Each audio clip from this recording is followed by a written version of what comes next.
Welcome, everyone. Thank you for joining us today. My name is Alyssa Tay, and I'm with the Collaborative for Health and Environment, also known as CHE. Please feel free to introduce yourself in the chat if you'd like to. I'm going to get us started with some quick housekeeping items. We will be closing the chat once the presentation begins, so we invite you to type your questions in the Q&A box at any point, and we'll get to as many comments and questions as we can after the presentation. If you'd like to activate closed captions, you can do that by clicking the button at the bottom of your screen. This webinar is being recorded and it's scheduled to last 45 minutes. I'll now hand it over to our moderator and CHE's Science Communications Fellow, Haleigh Cavalier. Hi, everyone. Thank you so much for being here today. I'm really excited to introduce Merlin, who was actually a professor of mine at Columbia. Merlin is a Donald Gemson Associate Professor of Sociomedical Sciences and a core faculty member of the Center for History and Ethics of Public Health at Columbia University's Mailman School of Public Health. They're also affiliated with the university's History Department and Data Science Institute. Their work examines the history of community health, environmental health regulation, racial inequality, and social movement activism around health. Their 2022 book, All Health Politics is Local: Community Battles Over Medical Care and Environmental Health, was published as a part of a series on studies in social medicine. They are the PI on the National Science Foundation grant supporting ToxicDocs.org, and they teach courses on health advocacy and mixed methods, and in the Mailman core curriculum, they co-teach the social determinants module. So thank you so much, Merlin, for being here today, and I'll pass it over to you. Hello, everyone. Thank you for coming. It's really cool actually to read in the chat where all of you are from. One of the things about Zoom, one of the things about the Zoom era that I think about is how it originated during COVID. And while that was not a happy time being walled in and not being able to see people, one of the silver linings, I think, was to have kind of intellectual community beyond a particular campus or place. So it's always cool when I'm on one of these to just see all the far away and sometimes nearby places people are tapping in from.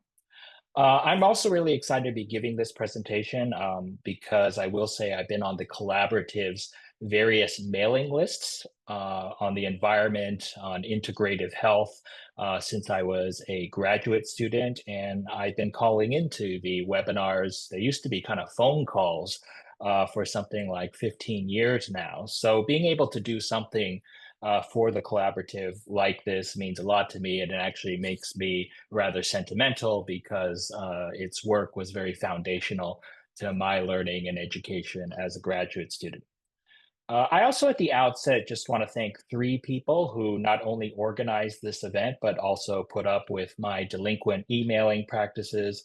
And that's Alyssa Tay, Kristen Schaefer, and Haleigh, whom you just heard from, and who first extended this invitation. And as she said, it was in a class that I taught, a lecture class that I taught. She was a former student of mine, and it's been really cool to actually see her go on to doctoral work. And I believe she just defended her dissertation very recently at NYU. So thank you to those three. All right, today I'm going to talk about a database called ToxicDocs, and I always say that the docs in here stands for documents, not doctors. There are certainly, sadly, toxic doctors out there, and there should probably be databases about them, but that is not what we're going to talk about today. The docs here means documents, and we mean paper and digital documents. So documents about what, you might ask? Well, about this, what all of you who are on collaborative calls know about, this new world of environmental health risk that confronts us. It's about a host of poisons, past and present: lead, silica dust, PCBs, benzene, asbestos, PFAS, polyvinyl chloride, among others, that have made their way into human bodies during the 20th century and modern times in everyday products during an era of rising mass production and mass consumerism. And in many ways, I think our database lets you try to understand modernity, but through the lens of these toxic substances, the products that they were packaged in, and the essential processes that they were and still are a part of. Now, these documents, where do they come from? Well, they're a byproduct of a decades-long process in the legal system where a number of high-stakes lawsuits have been filed against companies that have been responsible for bringing these products to market. Often, as you'll see, when they knew that they might be unsafe. And most famously, that happened with tobacco in the 1990s, but it's also happened before that and after that with all of the substances and others that I've mentioned as well. And what happens during these lawsuits is something called the discovery process. The discovery process. This is when a judge orders that the parties in a lawsuit, they have to unseal things that have been sitting in their attics and closets and vaults, sometimes for decades. And discovery, in turn, often yields an absolute trove of never before seen documents, once secret documents, that come to public view for the first time. So, in the words of one scholar who wrote about our database, it allows us to peek into a corporation's mind. And you can see all the kinds of calculations, anxieties, strategizing, considerations that a corporation has to make as it learns that products might be dangerous, or as regulatory agencies start saying that there might be more stringent inspections or assessments or testing of products and so forth.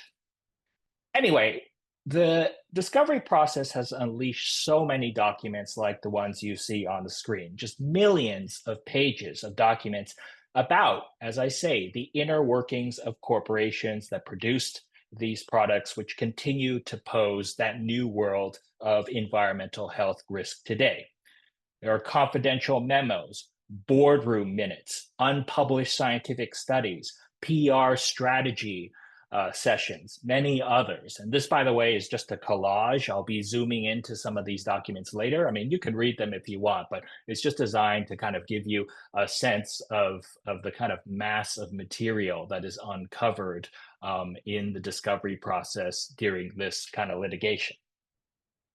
Now, as a researcher, like many of you, I am always on the hunt for data with which to write articles and research papers and so forth. And boy, is this a gold mine of data. But it's not like there is some beautiful room in Washington, D.C. or San Francisco or New York where I can make an appointment, sit down in a comfortable room, and then just view all of these documents in some physical archive. And so that is where ToxicDocs enters the conversation. So our project from the get-go was to figure out how we can make all this material accessible to the public by leveraging constant advances in IT technology. We wanted this stuff to be viewable, not just by people who were part of the litigation, but people like yourselves, environmental health policy advocates, scholars. I'm a historian. I write about the history and the past and the kind of story about how all this stuff came to be. We wanted journalists to use this. We wanted just kind of everyday people who might be curious about the new world of environmental health risk to be able to view this sort of stuff. So we have one very simple mission statement, and we have not changed it from the very start. And the mission statement comes in the form of a question, which is, how do people even begin to sort through millions of pages of documents, many of them completely disorganized, about toxic substances in the 20th century? And I guess you could say 21st century too. As I said, most of these things are still with us and we are still wrestling with their legacy. And so everything we do at ToxicDocs is a kind of multi-part, multi-stage, multi-method answer to this one simple question as mission statement. So to share with you how we've answered this, I've structured this presentation into three parts. One is just a brief history of the project. And I actually, as I reflect on it, think it's fascinating because so many of the twists and turns it's taken actually map really closely to a decade of advances, sometimes really rapid advances in applied data science. Second, I want to talk a bit about some of the more recent progress that we've been working on, more recent progress and projects that we've been working on in just the past few years, and again, related to some of the advances in data science techniques.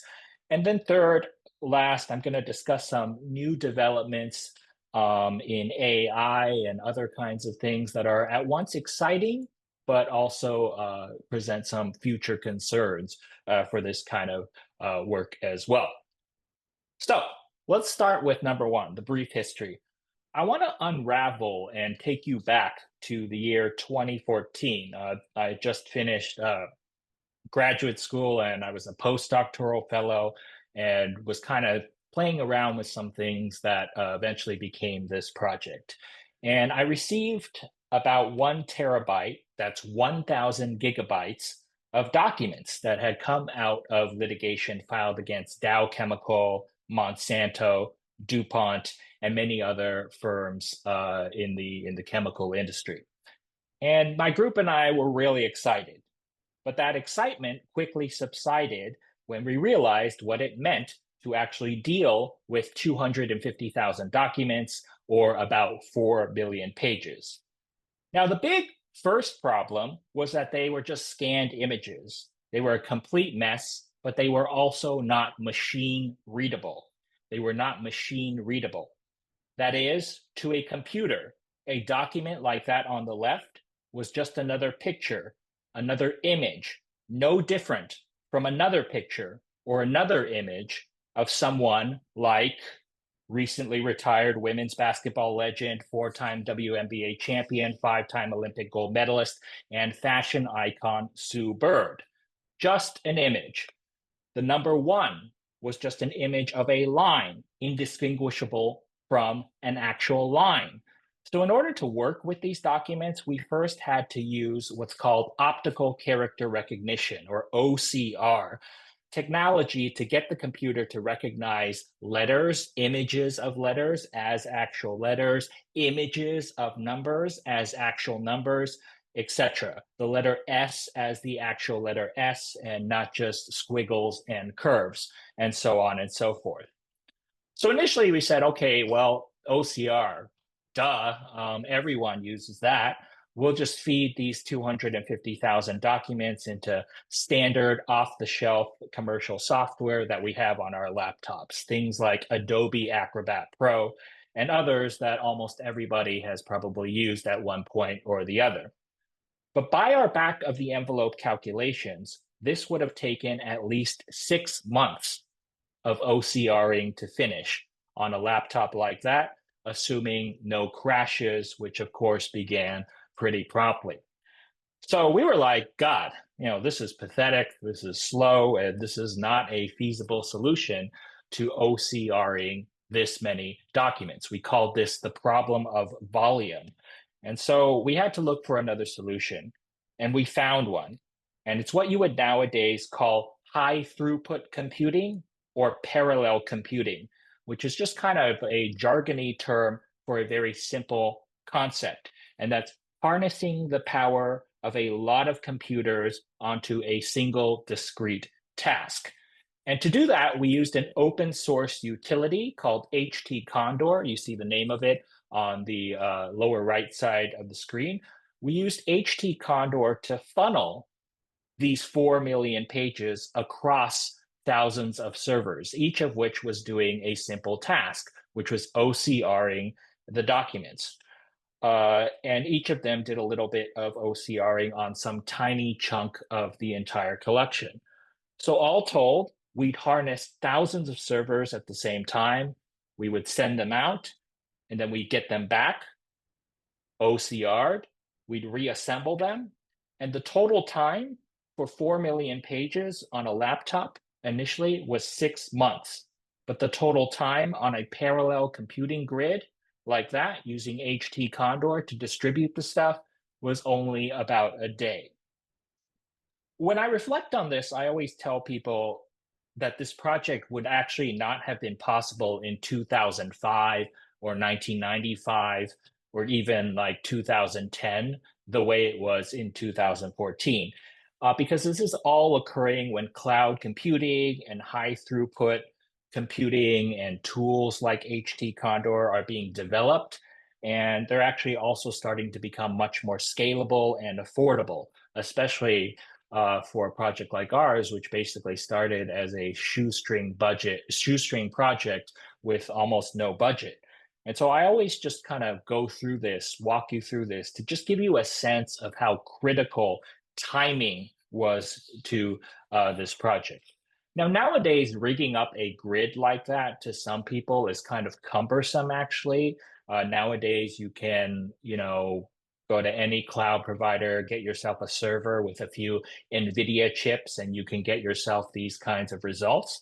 But sometimes we still actually do use the grid for mass OCRing, and I'll talk about that a little later, but we do it for ecological sustainability reasons. When you use something like NVIDIA chips, it often gobbles up a lot of energy compared to a method like this. But I'll talk about that a little bit more, sustainability issues, at the end of the presentation.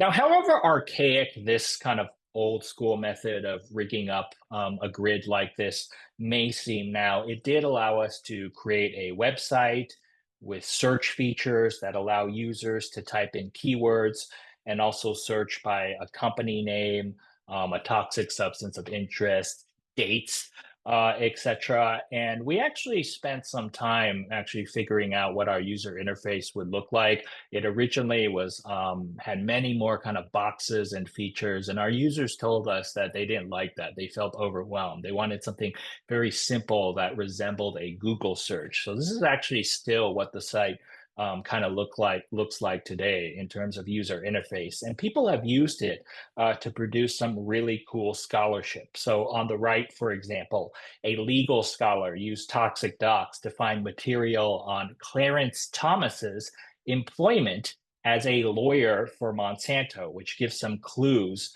on his environmental jurisprudence.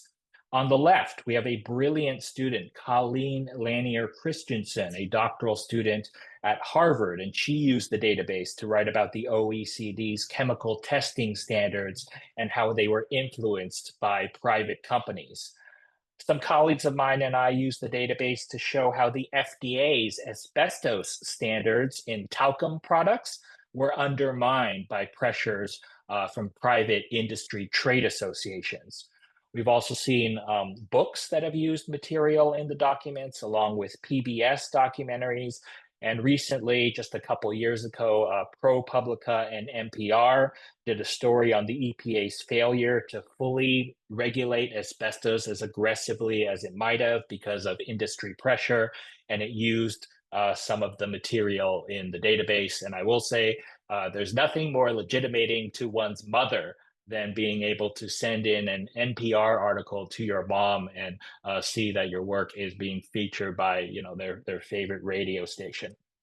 I'm most proud of my brilliant doctoral student, Sadie Bergen, whose name I'm purposely putting in huge letters up there, for this article that she wrote that was published in the American Journal of Public Health. So Sadie was interested in the intersection of reproductive health, fetal health, and toxic products. She just had a hunch that these things might be related, and there might be material on this. And so she did what a lot of people do. They go to ToxicDocs and they just type in something like fetal protection.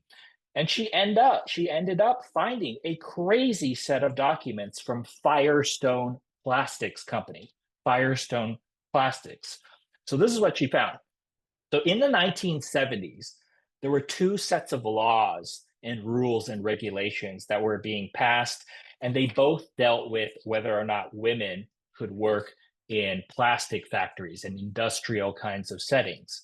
So one of these laws were, of course, anti-discrimination laws, saying, no, you cannot discriminate against women who want to work in factory kind of settings. And the other were fetal protection laws that said, hey, if a woman is pregnant, there has to be special workplace safety rules to protect that person and fetal health. And just a quick side note, I am using the term woman and not pregnant person because that is a term that was used at the time, the 1970s. But anyway, there are these kind of two competing rules, anti-discrimination rules, anti-gender discrimination rules on one hand, and fetal health rules on the other. And so Sadie's putzing around in the database and she finds a bunch of documents like this one, where Firestone cynically plays off these two concerns off one another. So they say maybe they can't hire women because these factories are uniquely harmful to their reproductive health. They kind of cynically invoke the fetal health research to say that they can't hire women. And here they're basically asking their law firm whether they can invoke that as an excuse. So this kind of just shows you the behind the scenes stories that you can only get from these documents. Let me just show you some another individual document. This is kind of just a random one that I like to show, but it kind of just shows you what you can find in this thing. This is a set of board minutes from the Lead Industries Association. This is the leading lead industry trade group, and it's from the 1940s. And it's about child lead poisoning in Baltimore. And so this is a page from their records, and they're discussing what to do with a rather alarming rise in childhood lead poisoning cases. And eventually, they discuss a paid arrangement, in their words, with Johns Hopkins University, which produced research where the number of childhood lead poisoning cases miraculously dropped to zero. And so a representative of this trade group, quote, pointed out that since arrangements have been made with these hospitals to investigate further cases of lead poisoning in children, no cases had arisen. The members might draw their own conclusions from this. A lot of stuff like this that you can kind of just randomly find. I think we found this by just typing Baltimore lead or something like that. Our next step is what we've been busying ourselves with for the past 4 or 5 years or so, and it's something called ToxicDocs 2.0, where we try to develop some alternative search techniques besides just this blunt keyword search, as powerful as it can be. And one of the things that we did was we developed a named entity extractor that enables you to, on the fly, list the most commonly recurring names, organizations, and places in this entire collection. So here you see me running the tool on a crop of documents about PCBs. I selected PCBs under toxic substance. I kind of just entered kind of the maximum range of dates there. And at the very top, under people, under names, you'll see someone who rose to the very top, a fellow by the name of Elmer Wheeler. Now, I had no idea who this guy was, even though I'd read so many of these documents so many times. His name was just kind of an anonymous blur. It didn't really stick out the way, like, Franklin Roosevelt or someone like that would stick out. There's just kind of a lot of names that when you're paging through, you don't really pay attention to because you never heard of them. They're not really recognizable. But what this allows you to do is allows you to kind of pry out names that seem to be recurring over and over again, and that might be important. And so it pried out Elmer Wheeler, and we popped his name into ToxicDocs, and we found out that there were indeed 1,500 documents with his name on them during this period of time in the PCB collection. And we learned that he was a lead scientist within the medical division of Monsanto. And I discovered, as the controversies over PCBs began in the 1960s, that he was the coordinator of the company's effort to try to control as much of the safety inquiry as possible. So just to demonstrate, this is a memo that he wrote after he was informed of impending regulation of PCBs. And I think the essence of his reply really is captured succinctly in this passage here.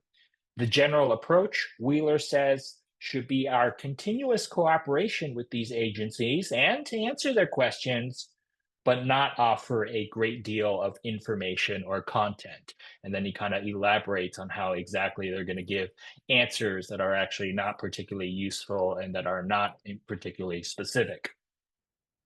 Here's another Wheeler story. So here he is, sitting in a room with lawyers from Monsanto in 1972. Now, in 1972, around that time, a lot of studies had been appearing around the world which suggested that PCBs might be carcinogenic. And so these lawyers, they corner Wheeler, they're concerned, and they grill him secretly on what Monsanto did or didn't know. And he goes through very exhaustively and discusses how the first risks were suspected in the 1930s in men who applied the substance onto copper wire. And then he talks about the presence of PCBs in food additives and wrapping in the 1960s and the problems this was causing on its experiments with chicken, in this case, effects on hatchability. And then the Monsanto lawyer asks him if Wheeler had ever thought about telling anyone about this stuff and who. And Wheeler gives an ambiguous answer. He says he did tell some people in the company, and he even told some customers of Monsanto. We said we didn't have data to support its safety, he says, but he did not tell the broader public. And then he says, two, we had no intention of spending the money to get the data, that is, data on safety.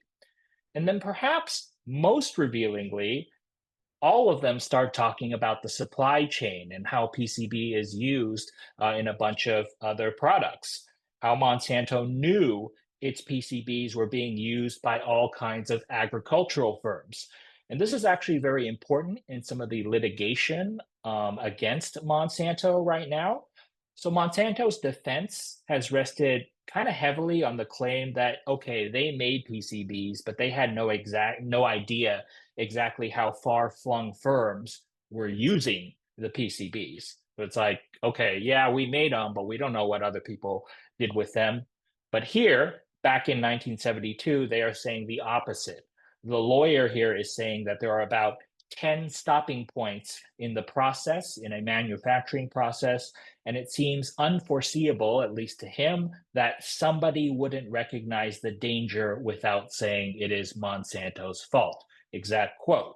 So they know about the supply chain and they are plotting strategy, and this is kind of a one secret document that of the sort that you can get in our database. So we landed on Elmer Wheeler through that named entity tool. And I'm talking about it because of where we subsequently went with our current phase, and that's ToxicDocs 3.0. Now, one of my brilliant research assistants, Brian Chen, who was an undergraduate when he was working with me, but now very proud of him too. He's now a medical student at the University of Pennsylvania. I think he started his second year just now. He said that he wanted to push named entity recognition even further. And I said, okay, well, what do you have in mind, Brian? And he kind of said, well, I got something for you. I'm going to come back in a few weeks. And boy, did he come back with something really interesting. He wanted to represent ToxicDocs, the entire database, mathematically on a multi-dimensional space. So basically, every single document, every single word, every single phrase that you can chunk in our database can be represented on a multi-dimensional mathematical vector space. And here you can see a picture of ToxicDocs represented that way. And Brian said that we could use nearest neighbor algorithms, that is various ways to gauge linguistic similarity, to do all kinds of potential network analysis, kind of like named entity recognition in that you're prying out recurring names and organizations and stuff, but also links between people that always seem to be talking to each other or always appearing on the same document and so forth. And so here, Elmer Wheeler, who I talked about a moment ago, you see him in the database, but you also see a bunch of people in the world around them. So what this representation is doing is it's kind of inferring that all these people and places and things might have something to do with Elmer Wheeler. So this kind of lets you sort of automatically reconstruct the world around a person. So Brian and I were playing around with this. We thought it was cool, to kind of just type in random names and kind of see various kinds of potential networks around that person. But, the user interface, as you can kind of see, was a little clunky, not super intuitive. And so we kind of just left it for a while. We said, we know there's something we can do with this, but we're not sure exactly what, but, we're going to play around. And then in a kind of deus ex machina kind of way, chatbot LLMs came along. And so after thinking about it a bit, we had about a year-long debate about this. Brian had graduated by this point, but I was kind of still thinking about the work we had done. We thought ToxicDocs might be an interesting mathematical representation to throw at these new AI models, which basically do the same thing. They take a bunch of text and words and they kind of represent them in a multi-dimensional vector space. And so we thought it might be actually cool to stick a chatbot and some of these AI models' inference abilities onto a representation like this. And so that's what we kind of been doing. We took a multi-dimensional vector transformation of ToxicDocs, and we've been leveraging various LLM models' inference abilities on it. And instead of having these models parse a bunch of junk on the internet, we actually tell it, stick to our documents. And we wonder what the results might be. And I have to say, the results, as someone who is often an AI skeptic, were very good, and a lot of implications for anyone who is thinking about working with these materials and leveraging AI for kind of public good. So I'll walk you through a few examples that we've done as we've been kind of testing the possibility of using AI with our documents. So first thing I asked it to do was to give us 10 of the most significant articles on the asbestos health connection that it could find. And it did a really good job on that. Like, those are indeed some of the researchers and articles that I, as a human, would think of if I was kind of telling the scientific history of asbestos. And you can actually see applicability also for a host of other public health uses, environmental health uses. So I remember actually before the advent of large language models in 2020 during COVID, the first few months of COVID, the NIH actually released an entire run of digitized medical journals in the hopes that researchers might be able to find semi-automated ways of reading this huge hunk of journals so that we could get some answers to COVID questions, virology questions. And so now we're actually working with some infectious disease colleagues here at Columbia and using this ToxicDocs technology, but for that particular purpose of seeing if we can just kind of barrel through a bunch of infectious disease journals and kind of pry out big ticket scientific results or methods. So it just kind of shows you how this is very kind of cross applicable also. Anyway, back to this exercise. So we asked it to kind of find the most influential articles. Then we said, okay, why not have it extract a list of asbestos trade associations? So these are basically groups that have lobbied against regulations on asbestos, have tried to discredit scientific investigation of its dangers. And they often kind of lurk in the shadows.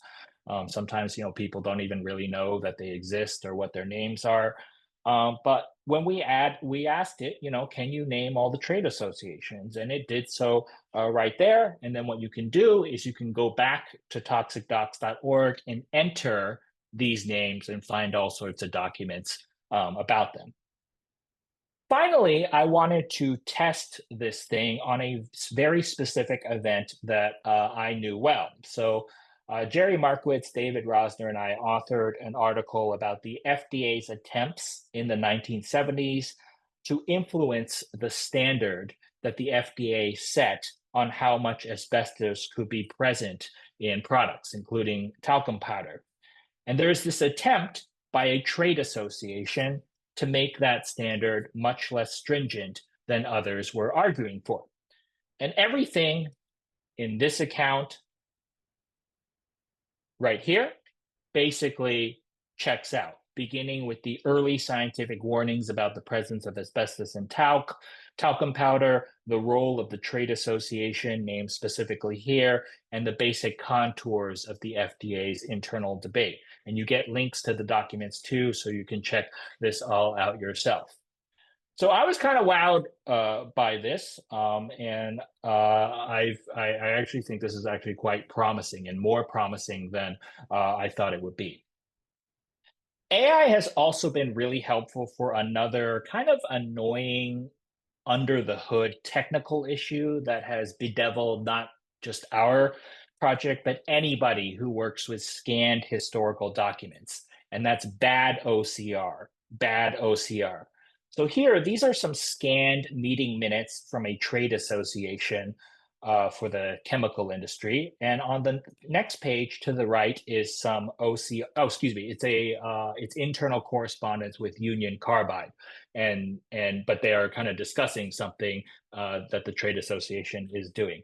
And you can see on the right side, so left is the actual document itself, and on the right is the OCR output.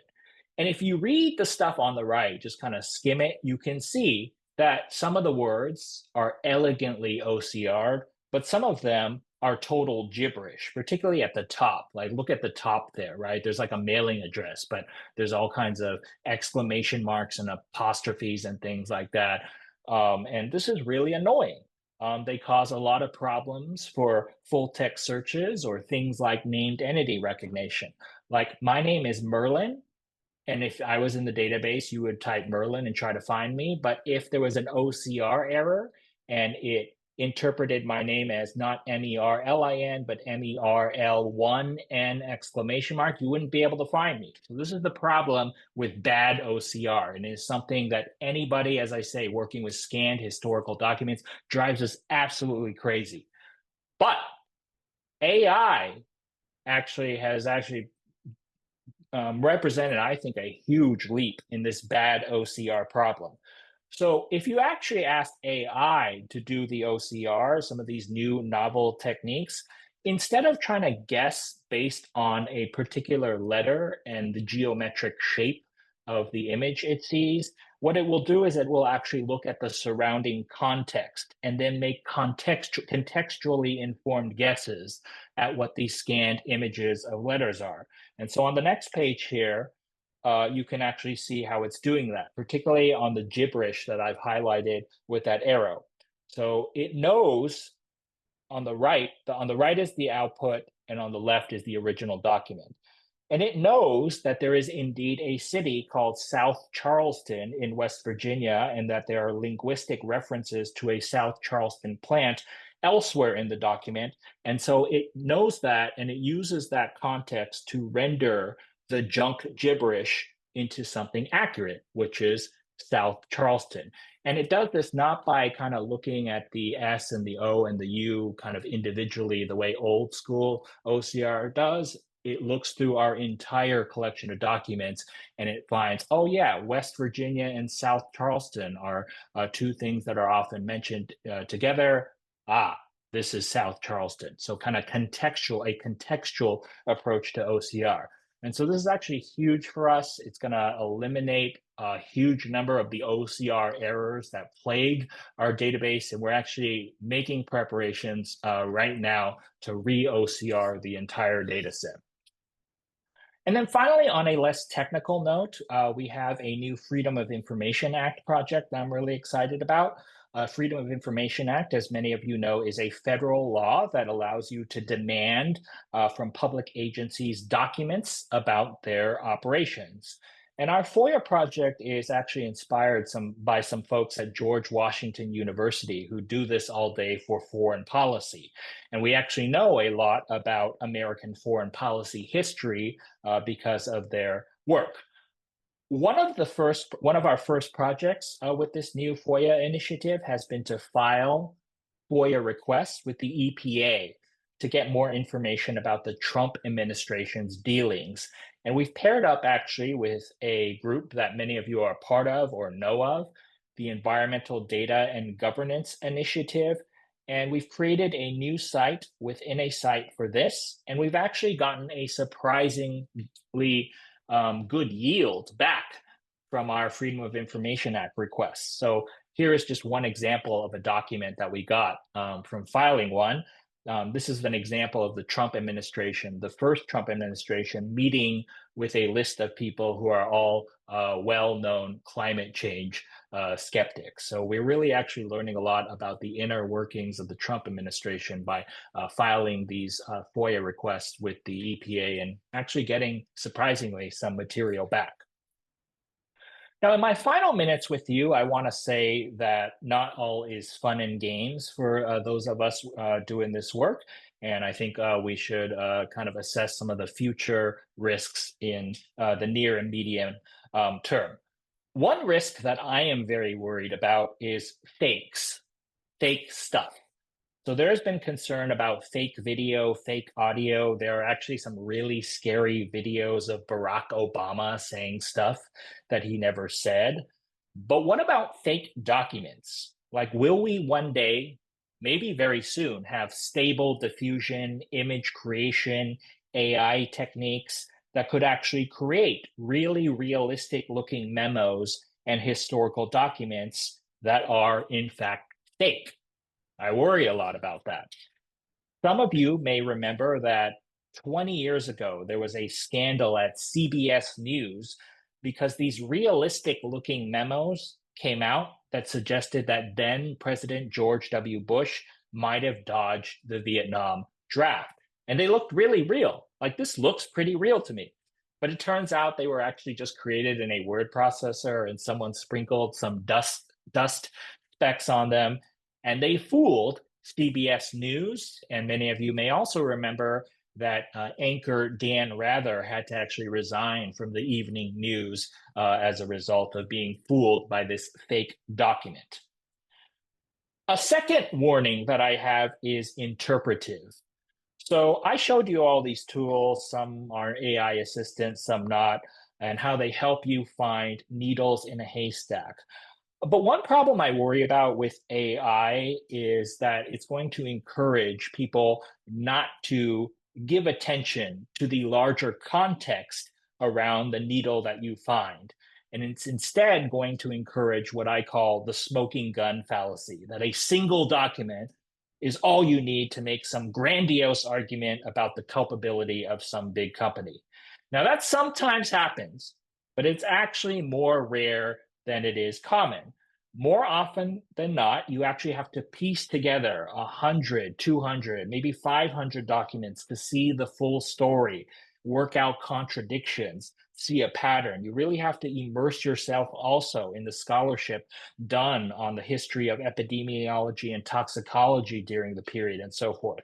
And so I worry about that if we get the impression with AI that all you got to do is click, that you can do kind of push button policy analysis or push button history, that we're actually going to lose that sense of complication and the hard work it takes to build a historical narrative about these products.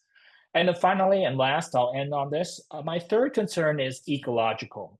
And I hinted at it when I discussed why we sometimes still use that old-fashioned grid method of passing on documents to many servers, even though we could just spin up these days a few NVIDIA chips and do OCR really rapidly. Now, my guess is that most of the people on this call know about the mounting concerns over water use, land use, labor exploitation that some of these AI models use. And so knowing that, we actually made a decision not to jump immediately into AI and start plastering AI on our site left and right. And I can talk about this a little bit more in the Q&A, but our general policy right now is still an extremely conservative one. We do not do AI just for the sake of doing AI. We created that chatbot with very specific parameters that we do think justifies its use, but we do not splatter, again, AI all over the site or use it for the sake of using it. And so also when there are old school ways of doing things that are more ecologically friendly, we actually continue using them. And so that's why we sometimes do the mass OCR with parallel computing and that kind of grid that you saw where we pass out the documents to multiple servers. And with that, I hope you've enjoyed this presentation. I'm happy to take some questions now. And I'm going to just stop sharing the slideshow. get a drink of water, and happy to talk. Thank you so much, Merlin. This is so interesting. And we do have some questions in the chat. So the first, All right. how can we find related court documents and depositions on ToxicDocs? For example, this document mentions PH and Bond Road landfill. Other than searching keywords, is there a way to generate all documents from this case? That's a terrific question, Sunny. So that's one of the interesting things about these documents is that in addition to the stuff you actually see on the documents, there's a parallel intertwined story with whatever you see on the document. And that's the actual litigation and court case that it emerged out of. One of the things that's tricky is it is sometimes hard to actually track the exact court case it came from. The documents are sometimes used and then reused in subsequent litigation. But that kind of task of tracking the litigation and maybe getting to other adjacent documents like depositions and so forth is something we want to do in the future. It may not surprise you to know that it is kind of a Herculean task to kind of go back and try to track the law firms and try to figure out exactly where something came from, and maybe even track like the lawyers who worked on the case and so forth. But it is something we want to do. It is just kind of a labor intensive task, so we have to figure out how to do it. I will say, Sunny, though, that there are a bunch of depositions in the files as well. And actually, we're getting ready to. One of the things that's been really interesting to us is the experts that the industry hires to do work, saying that downplays the dangers of products. And oftentimes this comes in the form of a deposition. And we're actually about to release a bunch of depositions where various people have given that sort of testimony. But the answer to your question, Sony, is not yet, but it is something we want to do. But there is material like depositions that is there. It's just not as cleanly linked to a particular document as we might like. But that's a great question. Great, thank you. And just kind of piggybacking off of that, since you mentioned there's something new documents that are going to be released. So this question says, you mentioned the initial 4 million pages of documents received in 2014. How are additional documents being added? And do you have access to documents on an international scale? Yeah, this question is asked by Debbie Raphael. So yes, we have many more pages of documents. So that was our 4 million initial. I think I did a count the other day. I think we have something like 30 million pages or something like that right now. And we're constantly adding new stuff that emerges from ongoing litigation or things like our FOIA project.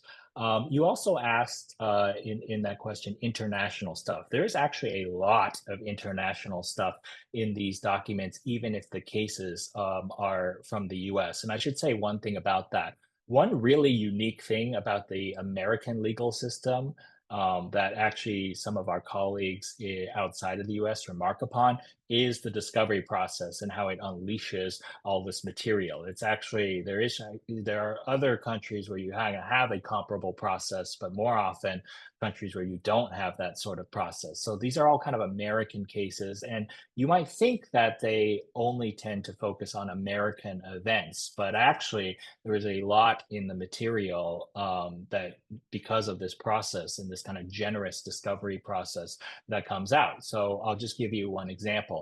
After PCBs, after there was increased scrutiny and regulation of PCBs in the United States, Monsanto actually looked overseas for alternative markets where it might be able to sell PCBs, and one of these was India. So if you are interested in the history of South Asia and environmental health here, there's just a boatload of India PCB documents. I had a student a few years ago who read Japanese, so she was really kind of interested in just finding documents with Japanese on them, and she found that there was this kind of crisis of PCBs in Japan in the 1970s that freaked Monsanto out. So there is a lot of international material in there, and one way to find it is to just type a country you're interested in, and I think you will find plenty of international material. Great, thank you. We also have a question that I want to ask because there was another webinar about the UCF's industry documents library. And so the question says, are there any linkages or opportunities or plans to link with UCSF's growing doc database? I think maybe I think we are, as I said, a shoestring operation. We kind of really kind of want to focus on building the technology and focusing on it. We don't have like a lot of administrative overhead, which is both a good problem to have, but sometimes a bad problem to have. In that there are a lot of things we might want to do that have to be on a lower priority to the database itself. So for now, we're kind of just sticking with our database. Great, thank you. And then there's a question here. It says, I'm interested in the articles that were shown as examples of ways the data in ToxicDocs has been used to explore different issues. Could we get a list of those articles or links to those articles? That's an excellent question, and I think I'm going to do that. I've always thought it could be a great to have like kind of a bibliography of people who have used the material. The National Science Foundation, which very generously funded this project in its earlier phases, likes to see that this stuff is being used, and it's not just like a little toy for me and the couple of colleagues I work on this with. So absolutely, we're going to do that. It's going to be a priority. Thank you for the suggestion, but also thank you for the little nudge to do something that we've wanted to do for some time. Great. Great. There's also a question here. It says, are there any intentions to get these articles added to searchable science databases so that they can be pulled in for literature searches from places like Scopus Web of Science, etc.? Or I realize it's gray literature, but could be incredibly useful to regulatory agencies if indexed in a way that it would be pulled in. Great idea. So that is a great idea.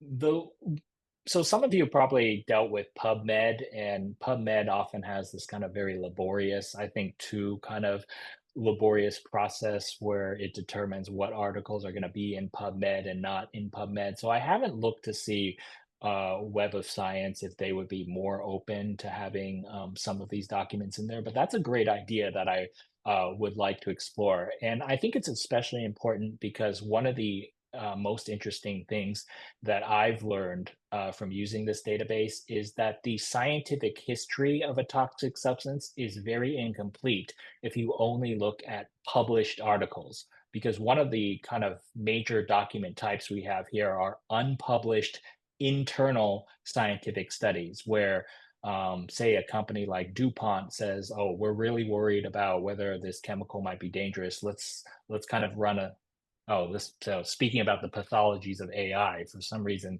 it just showed a bubble with a thumbs up because it saw my hand movement. But uh, what was I saying? Oh, yes. Sometimes these companies would kind of commission internal studies of a toxic substance to kind of find out on their own whether or not it was dangerous or not. And that to me is part of the scientific history of a toxic substance, but you would never know about it unless you actually read a document like that. So that's a great idea if we can kind of get that into some of these databases. But as I say, based on my experience with PubMed, I know they have their reasons for doing so and not wanting to clutter their database, but there is probably something we might be able to do down the line.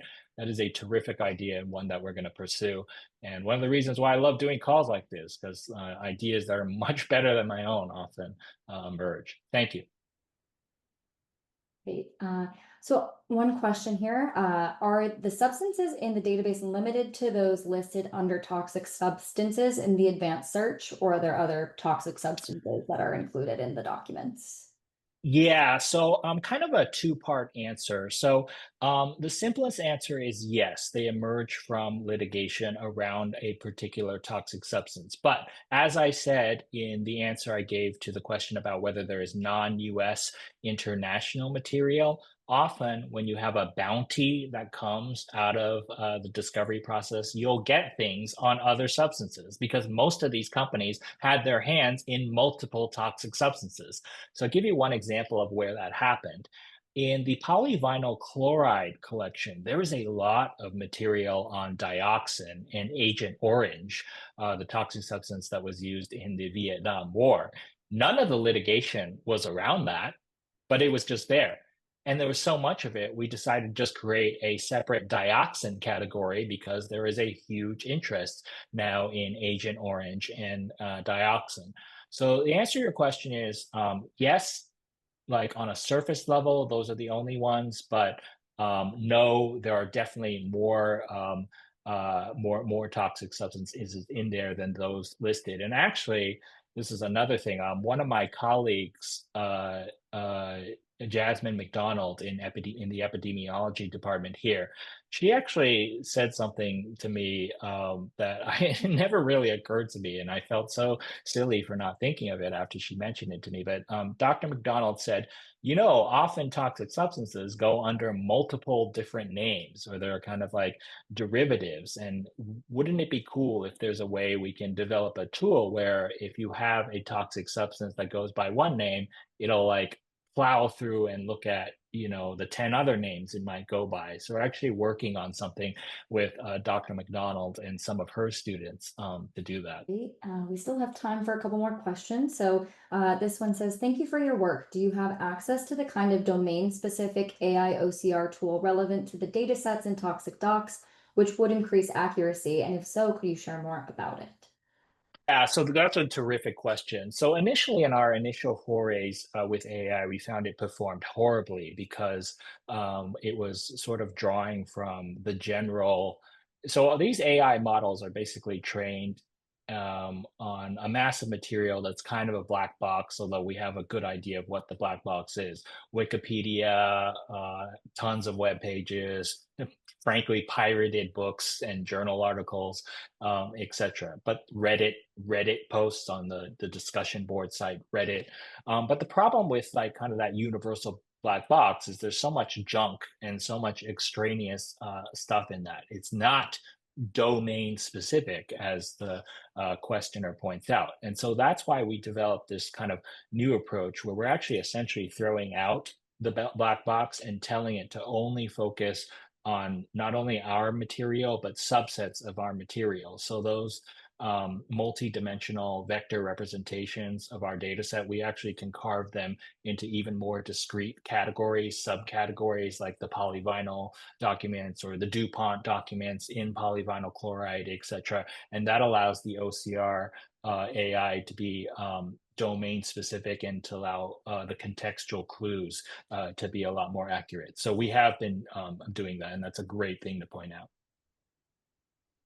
Great. Another question says, I'm interested in how companies have fought the use of precautionary principle and toxic regulation, government responses, etc. How difficult would it be to search for that? I think not difficult. I don't know what you would get if you type precautionary principle, but um, it's in some way or the other. If you look at the trade associations, like the Lead Industry Association, for example, that I showed a little bit about, this is always kind of a thing that they're talking about, how to stay one step ahead of regulation. One interesting way to also find stuff about that is actually to type in the names excuse me, of the two principal regulatory agencies, which are the EPA and OSHA, and then you'll find a lot of material on how they are responding to new rules or proposed rules that are handed down. Great, thank you. And then just the last question. So I know you talked about how the documents came from the discovery processes, but this says, what was the source of the data? How did you get all of these documents to begin with? So I know that they become public, but how did your team actually get access to the first batch and continuous additions to the documents? Yeah, no, that's a terrific question, Susan. So it does come out of the discovery process. I mentioned my two colleagues, David Rosner and Jerry Markowitz, and this is kind of a funny story that they like to tell. In the 1980s, they wrote a book on silicosis, which at that point in the mid 1980s was sort of a forgotten occupational disease where silica dust accumulates in miners' respiratory systems and has all sorts of awful damaging effects over time. And so they wrote this kind of very academic book on silicosis, how was silicosis discovered, how was it forgotten, etc. And as they like to joke, they thought only like 200 people would be interested in this book. Now they're always kind of downplaying the inherent interest interest of their work. I find that an absolutely gripping tale. But one thing that happened was that they noticed that the book was being bought in kind of curious places, including places where including places where silica and silicosis were becoming issues. And so that led to them almost serendipitously, kind of by accident, becoming expert witnesses in these cases. And so because of their participation in these cases, it gave them access to the material from those cases. And then they always had an interest in lead poisoning. I think they published their first lead poisoning article in the 1980s. There have been a bunch of lead cases in the 1990s and afterwards where their expertise was needed. So that's kind of how it happens. And then the other thing with FOIA is we kind of just get it from Freedom of Information Act requests. And then one other thing I want to make clear, and it's good that you answer this, we do not accept documents from like kind of random people who say, oh, I used to work for Monsanto and here are some documents that I'm going to leak to you. We do not operate like investigative journalists. The reason why we don't do that is one, the fakes issue. You know, we don't want to be like CBS News 20 years ago where we get a bunch of documents and it's actually like a trap.